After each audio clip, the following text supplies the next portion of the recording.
Hello everyone, this is Dr. Webb. In the last video, we talked about some basic derivative rules, including that if you want to take the derivative of the sum of two functions, well, it's just the sum of the derivatives.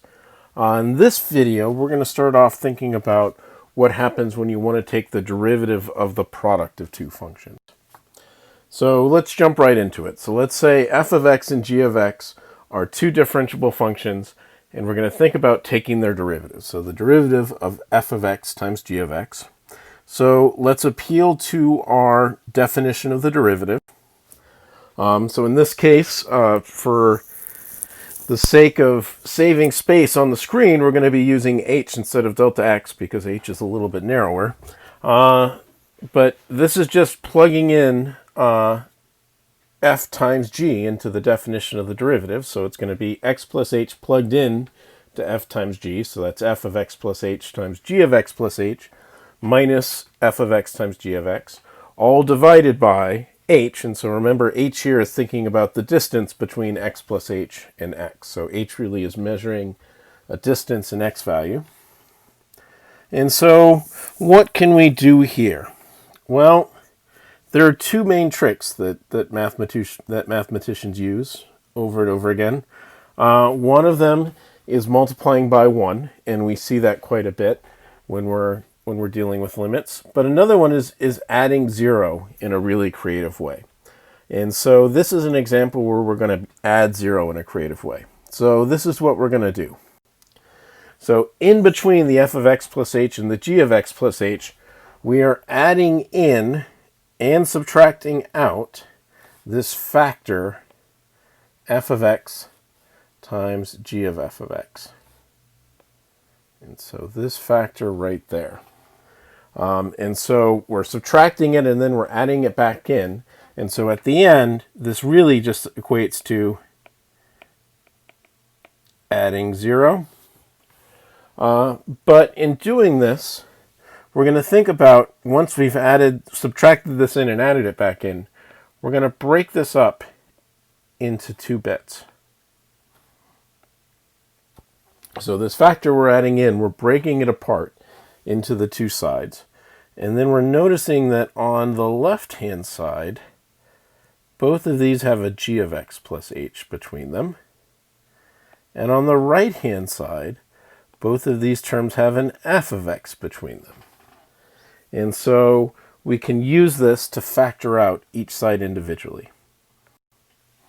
So once we factor this out, then we can break out on the left the g of x plus h. And so really what's happened here is start off with this term on the right.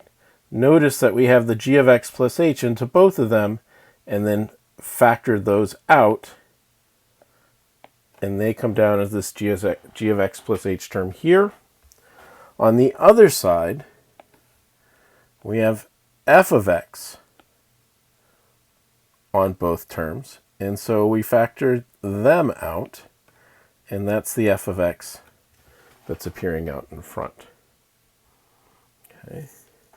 So now that we have this, let's look at what we have. Well, on the left side term, we have f of x plus h minus f of x divided by h. Well, this is exactly the definition of f prime of x. On the right-hand side, we're taking the limit that includes g of x plus h minus g of x divided by h. And this is exactly the definition of the derivative of g. So g prime of x. Now we still have this g of x plus h, but we're taking the limit as h goes to 0. And since g of x is differentiable, as we saw, differentiable means that it's also continuous. And so that means we can just plug in 0 there. And so g of x plus h is going to go to g of x. And then last but not least, we have this f of x term. But the limit that it's inside of is in terms of h. There are no h's here. And so f of x is not affected by the limit at all. So it's just going to be f of x. So at the end of the day, this is going to equal, well, that limit is f prime of x times g of x plus f of x times the other part of the limit is going to g prime of x. And that is our quotient rule. So at the end of the day, the derivative of f of x times g of x is f prime of x g of x plus f of x times g prime of x. Notice that it is not just f prime of x times g prime of x. That is not correct at all. It is this broken, kind of scattered, f prime of x times g of x plus f of x times g prime of x. It is not just derivative of f times the derivative of g. That does not work in the slightest. Okay, so this is what's called the product rule, because it's telling us how to take the derivative of a product. So the fg equals f prime g plus fg prime. So let's apply this to the derivative of x squared. I know that we did the derivative of x squared before, but we can think about the derivative of x squared as being the derivative of x times x. And we know that I can set f of x to be x, g of x also to be x, and we know that the derivative of x by itself is 1. Y equals x is a line of slope 1, and so the derivative of x is 1. G prime of x is also 1. And so if we wanted to take the derivative of x times x, well, this would be f prime g plus fg prime. F prime is 1 times x plus f is x. G prime is 1. And so we end up with x plus x, which equals 2x. So this is exactly the same thing that we got using the limit definition for the derivative of x squared. So the product rule works. Okay, so we get, same as before, the derivative of x squared equals 2x. What if we wanted to do the derivative of x cubed? Well, how can we break this up into a product? Well, we can have it be the product of x squared times x. So our f function here can be x squared. Our g function can be x. The derivative of x squared, which we just see, is 2x. Derivative of g, as we've already used, is 1. And so the derivative of x cubed is going to be f prime g plus fg prime. So f prime is 2x, and so we have a 2x there, times g, which is just x, plus f, which is x squared, times g prime, which is just 1.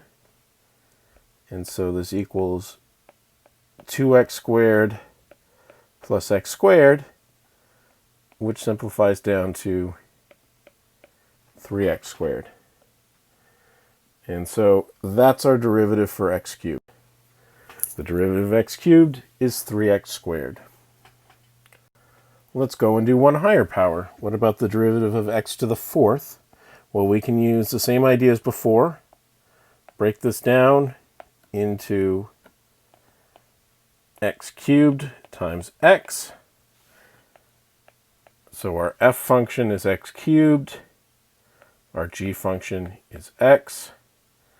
F prime, we just figured out, is 3x squared. G prime is equal to 1. And so when we plug this in, f prime g plus fg prime.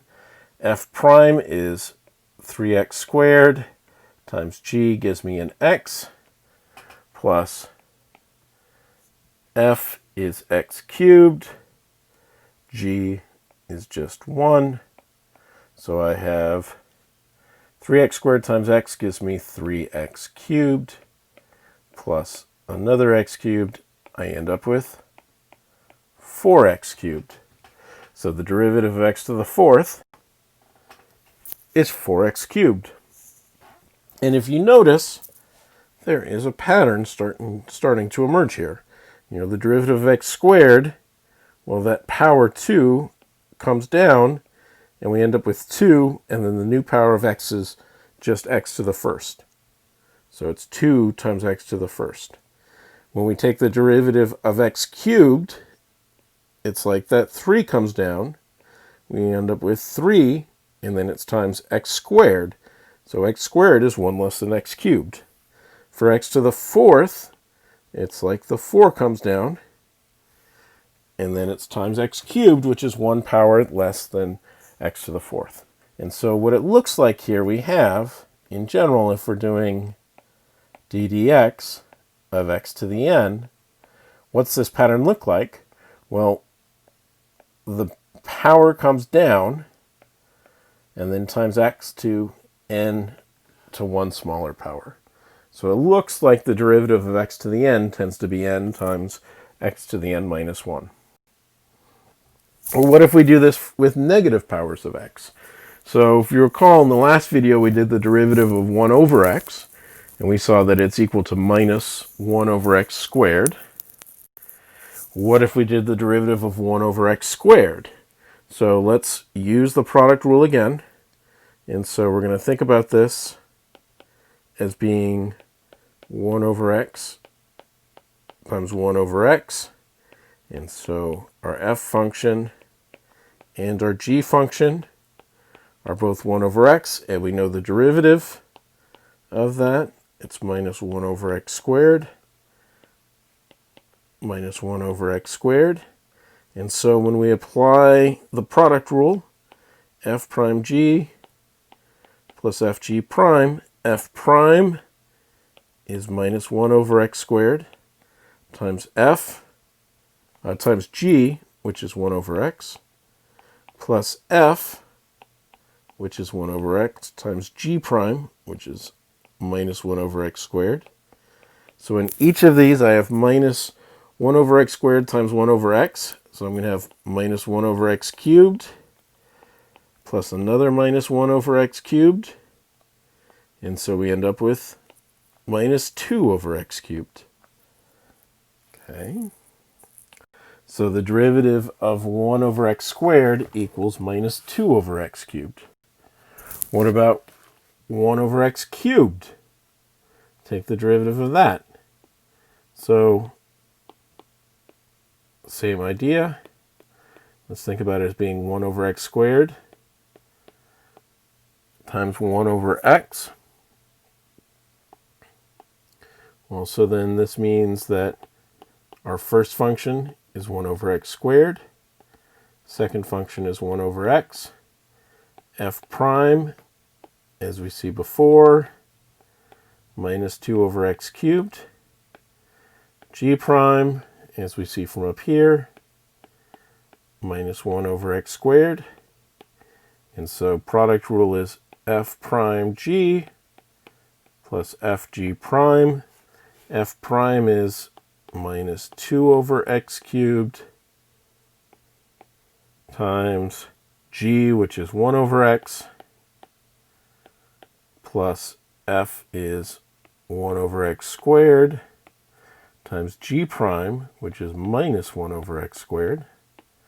And so putting these together, we get minus 2 over x to the fourth, and then minus 1 over x squared times minus 1 over x squared is going to be plus minus 1 over x to the fourth.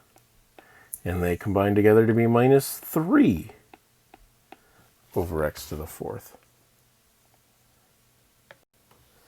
And so the derivative of 1 over x cubed is equal to minus 3x to the fourth. And so for these negative powers of x, we see another pattern where it's almost as if the power on the bottom becomes a negative on top. So 1 over x, that's x to the minus 1. And then we have a minus 1 in the numerator for its derivative. 1 over x squared, we have x to the 2 in the bottom, and then we end up with a minus 2 in the numerator. 1 over x cubed, we have a minus 3 in the exponent in the bottom, and then we end up with a minus 3 in the numerator. And if you think about it, 1 over x is equal to x to the minus 1. And minus 1 over x squared is minus 1 times x to the minus 2. Derivative of 1 over x squared, well, we can think about that as being the derivative of x to the minus 2. And then minus 2 over x cubed, we can think about that as being minus 2 times x to the minus 3. And 1 over x cubed we can think as being x to the minus 3. And so its derivative is minus 3x to the 4th. And so same as before with the positive powers of x, we see this power coming down, and then our new power being 1 less. So minus 2 comes down, and then our new power is minus 3. Minus 3 comes down, and our new power is minus 4. Should be a minus 4 there. So if we continue this on, this would be d dx x to the minus n. Well, this same pattern is going to hold, and so our derivative of x to the minus n is the minus n is going to come down, and then we'll have x to the minus n, and then subtract 1 from that. So it would be minus n times x to the minus n minus 1. But then if we want to then move this into the denominator, it's going to be minus n over, well, I'm going to take the negative of minus n minus 1, and it's going to become x to the n plus 1. And so that's in fact what will happen if we keep working along this way. So the derivative of 1 over x to the n is equal to minus n over x to the n plus 1. And so this gives us what's called the power rule. So we haven't given a full complete proof, but we've given an idea on how you get there. And the idea is you just keep on working for this. And so at this point we've shown, given the idea that this is true anytime that n is an integer, n is either a positive whole number or a negative whole number. And the derivative of x to the n, well, that power comes down, and you have n, and then it's going to be x to the power that's 1 less. So x to the n minus 1. And so this is one of the most important rules, along with the product rule in taking derivatives, is this power rule and how you deal with x to some power. Okay, so let's finish this off looking at taking the derivative of this product of these two polynomials.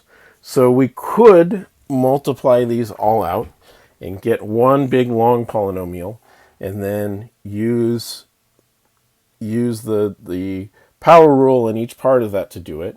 Or instead of multiplying it all out, we could just use the product rule. So let's do the product rule here.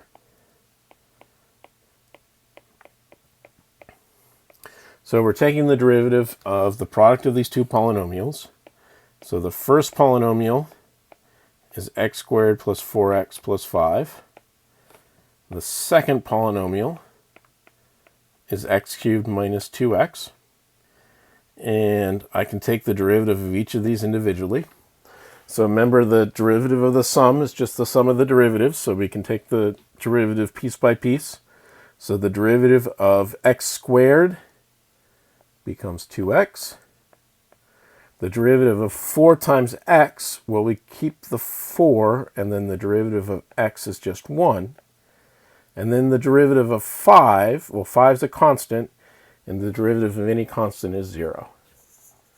So f prime is going to be 2x plus 4. G prime, so we have x cubed, so the derivative of x cubed is 3x squared, minus, same as before, we have minus 2 times x, so it's going to be minus 2 times the derivative of x is 1. And so this is just 3x squared minus 2. And so then applying the product rule is this is going to be equal to f prime g plus f g prime. So now we just plug these in.